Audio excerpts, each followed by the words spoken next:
Back, roll back, roll back, roll back. गुंडागर्दी नहीं चलेगी, नहीं चलेगी, नहीं चलेगी। अफसरशाही नहीं चलेगी, नहीं चलेगी, नहीं चलेगी। एडमिनिस्ट्रेशन होश में आओ, होश में आओ, होश में आओ। एलजी एडमिनिस्ट्रेशन होश में आओ, होश में आओ, होश में आओ। आवाज दो, आवाज दो। एलजी एडमिनिस्ट्रेशन होश में आओ, होश में आओ, होश में आओ। Roll back, roll back, roll back, go back, go back, go back, go back, go back, go back. गुंडागर्दी नहीं चलेगी, नहीं चलेगी, नहीं चलेगी। चोरों को बाहर निकालो, बाहर निकालो, बाहर निकालो। चोरों को बाहर निकालो, बाहर निकालो, बाहर निकालो। एबटेक को बाहर निकालो, बाहर निकालो, बाहर निकालो। बच्चों के साथ इंसाफ करो, इंसाफ करो, इंसाफ करो। जेके एसएसबी के एस्पिरेंट्स के साथ इंसाफ करो, इंसाफ करो, इंसाफ करो। आवाज दो, आवाज दो। एलजी एडमिनिस्ट्रेशन होश में आओ, होश में आओ, होश में आओ। Roll back, roll back, roll back, roll back, roll back, roll back. Go back, go back, go back. आवाज दो, boycott, boycott, boycott, boycott, boycott, boycott, boycott, boycott, boycott, boycott, boycott करो। कुर्सी छोड़ो, आराम करो। एलजी साहब एक काम करो। कुर्सी छोड़ो, आराम करो। एलजी साहब एक काम करो। कुर्सी छोड़ो, आराम करो। एलजी साहब एक काम करो। आराम करो। यूपी वाला नहीं चलेगा, नहीं चलेगा, नहीं चलेगा। यूपी वाला नहीं चलेगा, नहीं चलेगा, नहीं चलेगा। एडमिनिस्ट्रेशन होश में आओ, होश में आओ, होश में आओ। एडमिनिस्ट्रेशन होश में आओ, होश में आओ, होश में आओ। इंसाफ करो, इंसाफ करो, इंसाफ करो, इंसाफ करो, इंसाफ करो। हमारे साथ इंसाफ करो, इंसाफ करो, इंसाफ करो। हमारे साथ इंसाफ करो, इंसाफ करो, इंसाफ करो। हमारे साथ इंसाफ करो।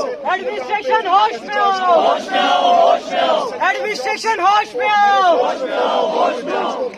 हम तो अपना हक मांगते हैं, नहीं किसी से भीख मांगते। हम तो अपना हक मांगते हैं, नहीं किसी से भीख मांगते। हम तो अपना हक मांगते हैं, नहीं किसी से भीख मांगते। एस्पायरेंट्स लगातार प्रोटेस्ट पे है। एबटेक यानी कि ब्लैक लिस्टेड जो 6 मरतबा 6 स्टेट्स के अंदर सुप्रीम कोर्ट फाइन लगा चुका है और spokes person, chief spokes person DAP के सलमान निज़ामी जुड़े हैं जो प्रोटेस्ट में शामिल हुए। श्रीनगर में हाल ही में आप जम्मू के अंदर प्रदर्शन कर रहे थे, बच्चों के ऊपर लाठीचार्ज हुआ, होना चाहिए था? नहीं, बिल्कुल। देखिए, जम्मू कश्मीर के ये जो जेके एसएसबी के एस्पिरेंट्स हैं, ये तो हमारे देश का फ्यूचर है और ये रीढ़ की हड्डी है जम्मू कश्मीर की। और इन पे जो लाठीचार्ज हुआ उसको गुलाम नबी आज़ाद साहब ने कंडेम किया। और दूसरी बात, हमारा ये मानना है कि जम्मू कश्मीर का जो यूथ है उसके हाथ में कलम होना चाहिए। जो ऑनरेबल होम मिनिस्टर ने भी कहा और प्राइम मिनिस्टर ने स्टेटमेंट दिया था कि जम्मू कश्मीर के यूथ के हाथ में कलम होना चाहिए, ना कि बंदूक और पत्थर होना चाहिए। जो आज इन्होंने अपने हाथों में कलम थामा है और इनका फ्यूचर उस कंपनी को सौंपा जा रहा है जो कंपनी देश की 7 स्टेटों में ब्लैक लिस्टेड है। और ये जो कंपनी है इसको सुप्रीम कोर्ट ने फाइन भी किया है। पेपर लीकेज का मामला आया, तो अगर बीजेपी गवर्नमेंट ने ही इतने स्टेट्स में इसको बैन किया है, ब्लैकलिस्ट किया है, तो जेएंडके में क्यों इस कंपनी को हमारे। मैं आपसे वही चीज़ समझना चाहूँगा, जिसे बच्चों के ऊपर लाठीचार्ज हुआ, यहाँ पे भी प्रदर्शन हुआ, उसी के शाम जेकेएसएसबी अपने ऑफिशियल ट्विटर हैंडल के जरिए प्रेस रिलीज डालता है जी 16 से लेके 5 अप्रैल तक एग्जाम होगा और बेस्ट ऑफ लक लिखता है। तो क्या लगता है आपको कि यही देखिए, भाजपा के कई नेता सामने आए, उन्होंने भी कहा कि भाई इसमें कुछ ना कुछ साजिश हो सकती है। तो कौन लोग जेएंडके गवर्नमेंट में बैठे हैं, एलजी एडमिनिस्ट्रेशन में बैठे हैं कि जिनकी कोई सेटिंग तो नहीं है एबटेक के साथ? हम तो जानते नहीं उनको। हम तो ये कह रहे हैं कि आप ओपन टेंडर्स करिए, किसी को भी दीजिए आप कॉन्ट्रैक्ट जिस कंपनी का ट्रैक रिकॉर्ड साफ हो। एक टेंटेड कंपनी को आप कॉन्ट्रैक्ट दे रहे हैं और जम्मू कश्मीर के यूथ और जम्मू कश्मीर के जो एसएसबी के एस्पिरेंट्स हैं, स्टूडेंट्स हैं, उनका फ्यूचर। कई टेलीफोन हमें आए कि ये गरीब परिवारों से ताल्लुक़ रखने वाले, इनके माँ बाप ने कर्जा लेके बच्चों को पढ़ाया है, जब ये एग्जामिनेशन सेंटर में एंटर करेंगे क्या ये अपना फ्यूचर उस कंपनी के हाथ सौंपेंगे जिस कंपनी को ब्लैकलिस्ट किया गया है? तो हमारी एक छोटी सी गुजारिश है कि आप फिलहाल पोस्टपोन करिए एग्जामिनेशन और नए टेंडर निकालिए, कॉन्ट्रैक्ट किसी और कंपनी को दीजिए।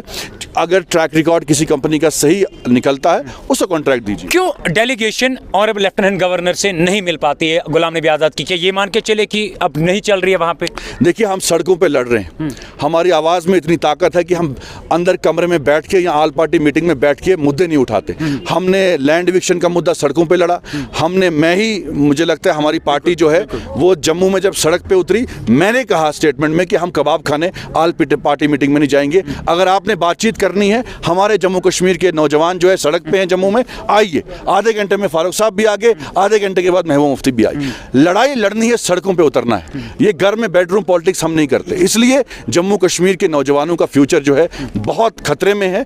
हम चाहते हैं कि हम इनको ये मैसेज देना चाहते हैं कि अकेले नहीं, हम इनके साथ हैं। गुलाम नबी आज़ाद साहब की पूरी पार्टी साथ है। सलमान निज़ामी पहली गोली खाएगा इनके लिए, फिर ये पीछे रहे। सलमान, कल ऑनरेबल लेफ्टिनेंट गवर्नर का स्टेटमेंट भी आपने सुना होगा। इस पे उन्होंने कहा कि वो दौर चला गया जब जम्मू कश्मीर के अंदर नौकरियां सेल पे थी, लेकिन आज उसका जवाब आप अब देखिए, ये तो दौर ऐसा है कि जो भी नौकरियों के फॉर्म निकलते हैं उस पे स्कैम होते हैं। पहले तो ये नहीं होता था। अब नौकरियां तो बची नहीं। पहले गवर्नर साहब आगे, उन्होंने कहा 1 लाख नौकरी देंगे, वो चले गए। अब दूसरे आए, बोला 50,000 नौकरी दूंगा, वो भी चले गए मुर्मू साहब। अब तीसरे गवर्नर साहब हैं, इनको भी एक्सपेरिमेंट करने में मुझे लगता है कि कुछ वक्त लगेगा, ये भी चले जाएंगे, क्योंकि यहाँ कोई गवर्नर टिकने वाला नहीं है। क्योंकि जम्मू कश्मीर को समझने के लिए जो है एक बहुत खतरनाक बुद्धि आपको इस्तेमाल करनी पड़ेगी। इसलिए हमारा ये मानना है कि आपके जो भी फैसले आ रहे हैं, लोग आपके फैसलों के साथ नहीं हैं। आपने लैंड इविक्शन ऑर्डर लाया, उस पे आपको बिल्डोजर रोकना पड़ा जब हम सड़कों पे उतरे। दैट मीन्स कि आपका फैसला गलत था। आपने टैक्स का मामला सामने लाया, आज आपको नोटिफिकेशन निकालनी पड़ी कि भाई अब हम लोगों का ओपिनियन लेंगे, वो भी आपका फैसला गलत था। और ये भी जो फैसला आपने लिया है, जेके एसएसबी एस्पिरेंट जो सड़कों पे हैं, ये भी गलत है। ये जायज़ है, ये हर पार्टी कह रही है। इवन कि बीजेपी के नेता कह रहे हैं कि भाई एक ऐसी कंपनी को आप इनका फ्यूचर सौंप रहे हो जिस कंपनी को आप नहीं, भाजपा, हमारे मनोज सिन्हा साहब जो हैं वो भी यूपी के हैं, तो कहिए कि आपने यूपी में तो उसको ब्लैकलिस्ट कर दिया और जेएंडके में कहते हो कि भाई आप एग्जाम दीजिए। क्या लास्ट सवाल है, क्या लगता है आपको क्यों इतना प्रदर्शन? सारे पॉलिटिकल पार्टीज, चलिए हर एक की अपनी अपनी आइडियोलॉजी है, मैनिफेस्टो, लेकिन हर एक कहीं ना कहीं से इनके साथ। सत्यपाल मलिक का आपको शायद स्टेटमेंट याद होगा। सत्यपाल मलिक साहब ने स्टेटमेंट दिया था कि मुझे करोड़ों का पैसा ऑफर किया गया कि एक कंपनी को जो है कॉन्ट्रैक्ट दीजिए। हमने तो नहीं कहा। सत्यपाल मलिक साहब आज भी सिटिंग गवर्नर है, उनका स्टेटमेंट आप देखिए। क्या ऐसी कोई डीलिंग तो नहीं है आपके साथ? हम इसीलिए कहने चाहते हैं कि आप इंक्वायरी बिठाइए कि कौन लोग हैं। हम नहीं कहते गवर्नर साहब खुद इसमें इन्वॉल्व हैं, क्या उनके आगे पीछे लोग हैं? क्यों जानबूझ के आपने इस कंपनी को कॉन्ट्रैक्ट दिया? जब इतने प्रोटेस्ट हो रहे हैं, सब पॉलिटिकल पार्टीज, इवन की बीजेपी जो है सामने आए कि नहीं ये गलत है, तो क्या आपकी कमजोरी है कि आपने एपटेक को ही उससे ही निकाह कर दिया है? आप तलाक करना नहीं। What would be the next step if ये हटाई नहीं गई? हम देखिए सड़कों पे लड़ रहे हैं, जम्मू में भी हम इनके साथ थे और आखिर तक जैसे प्रोटेस्ट शुरू हुआ और अंधेरे तक हम इनके साथ थे। कुछ पॉलिटिकल लीडर्स आए चले गए, लेकिन हम आखिर तक इनके साथ थे, अभी भी इनके साथ हैं। हमारे प्रोविंशियल प्रेसिडेंट हैं अमीन भट्ट साहब, एक्स एमएलए हैं। आज़ाद साहब ने इनको और मुझे आदेश दिया और सुजादा बशीर जी हैं और भी सभी लोग हैं हमारे यहाँ, हम सब इनके साथ हैं। मैंने इनको कहा कि अगर सलमान निज़ामी यहाँ नहीं होंगे, अमीन भट्ट साहब यहीं श्रीनगर में रहते हैं, अगर किसी भी बच्चे को आंच आई, हम इनके साथ खड़े हैं। Thank you.